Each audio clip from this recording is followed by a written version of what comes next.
LoveRacing.nz is odds-on racing's biggest fan. From form analysis to race reviews, star trialists to standout sectionals and final 400s, you'll find it all at LoveRacing.nz, your home for everything thoroughbred racing. Visit LoveRacing.nz, racing's biggest fan. Joining us now, our man who knows everything about tennis thanks to Hume Tennis.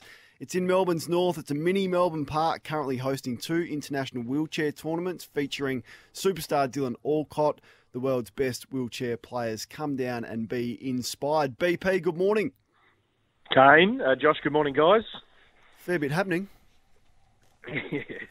You know, I'd much prefer to be talking about just the tennis, Kane. I know you would.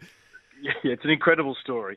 It's an incredible story, and it's a bit like the pandemic. You know, you sort of feel like you're updated, and then an hour later, there's more information that comes out. So, yeah, it's fascinating to see how it's going to play out from 10 o'clock today, and when we actually get a resolution. That's the million-dollar question. But what I found interesting, you know, Craig Tiley, who's obviously been silent for a little period, and obviously with court proceedings to play out, he can't probably disclose everything. And look, he's certainly been under a fair bit of heat to explain why he advised players that a recent COVID infection would be able to grant them an exemption into the country. And I thought the interesting bit to me today is that he said that he believed the Victorian government would approve whether a player would be required to quarantine. That view was informed by a letter from a federal health department official in early November saying exemptions from vaccinations will be at the discretion of the state, as well as correspondence he received from Brett Sutton, the health officer, saying prior infection was grounds for quarantine-free travel.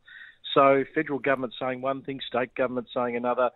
TA caught up in the middle of that in terms of the advice they were passing on to all the relevant tennis officials to bring so many people into the country, numbering 2,000-3,000 people, not only just players, but then was TA maybe too confident they could get it done? I mean, I think there's just so many angles to all of this, and where the blame is, it's, I think everyone doesn't look that great, to be honest, coming out of it. All in all, Brett, it's a complete and utter basket case, no matter where it goes and where it lands from here. But what's it doing to... this is the period of the year where tennis takes centre stage in this country. What's it doing to the sport and the showcase event of the Australian Open? We don't know whether he's even going to participate, but what's it doing to tennis at the moment with this massive sideshow happening in the background? Well, I'd say, Josh, just from an Australian Open perspective, I mean, in a week's time, whether this is blown over or not and resolved, we'll have to wait and see. But I think this is an event that people who just love tennis, who don't get caught up in politics, don't get caught up in all the sideshow, will just still come along and love the sport and love the event that is the Australian Open. I mean, people are drawn to it.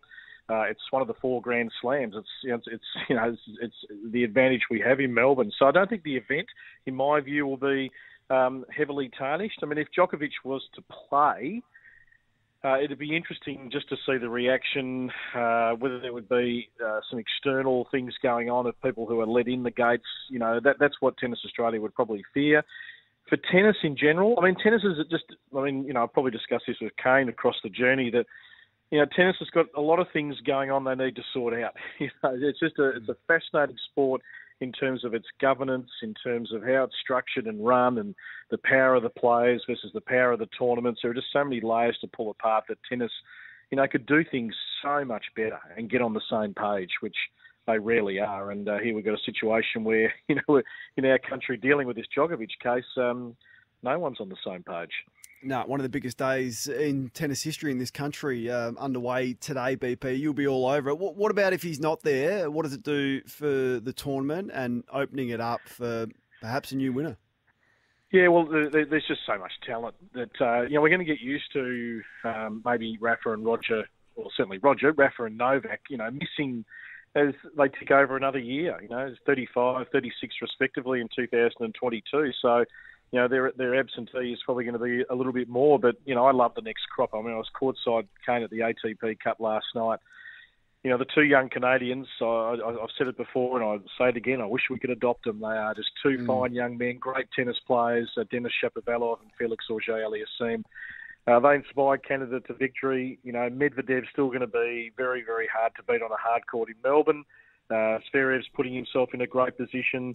There's just talent everywhere, certainly on the men's tour and the women's, for that matter. So, I think if you're coming along, you're going to see some great tennis, regardless of whether Novak's there or not. That was going to be my question, Brett.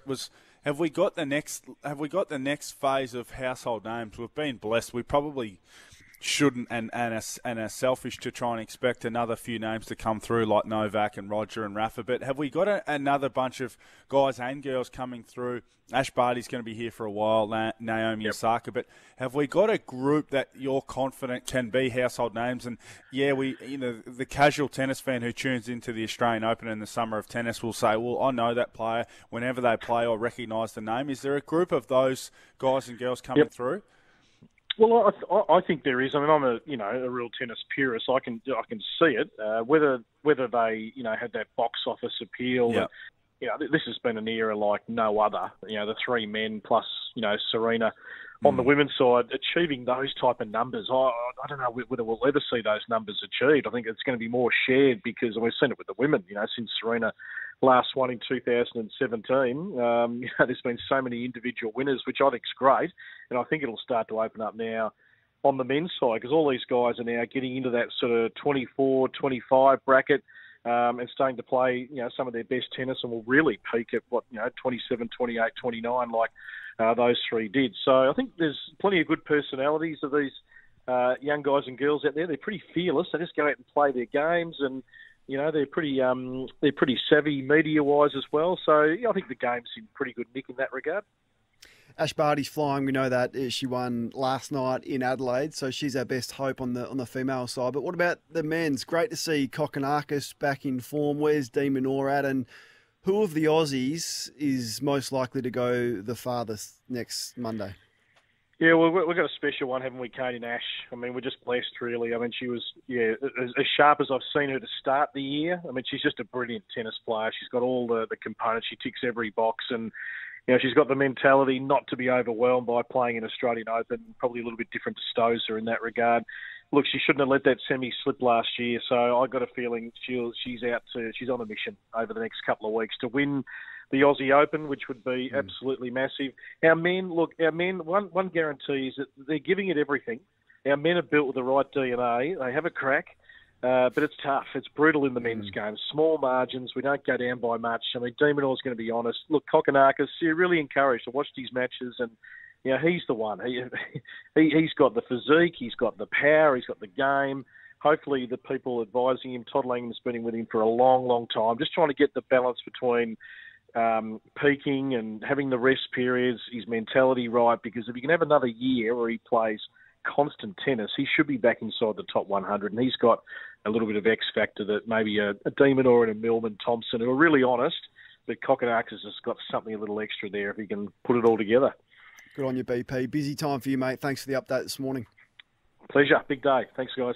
For 30 years, Radell's been supporting Aussies by providing health products from naturally derived ingredients to enjoy summer with health confidence. Radell, the brand of choice by Mitchell Starc and Elisa Healy. Radell.com.au